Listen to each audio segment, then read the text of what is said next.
Welcome to the Learning Pines YouTube. We hope this video helps. You begin by creating a Keynote file and choosing a master that matches your room's projector.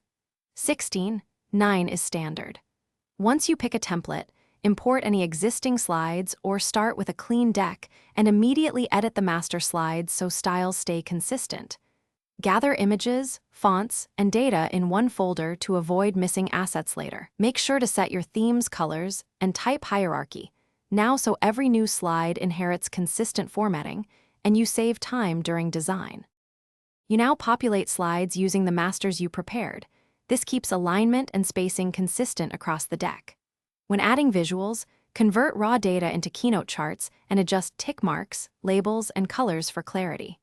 Once done, apply subtle builds and transitions. Use animations sparingly to emphasize points rather than distract.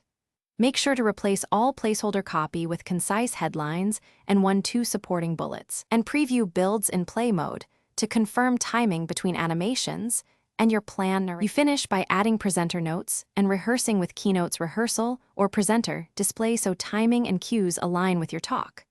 Once satisfied, lock or flatten complex visuals, embed videos, and export a backup PDF in case of compatibility issues. Save the Keynote file and copy it to a USB or cloud share for the venue.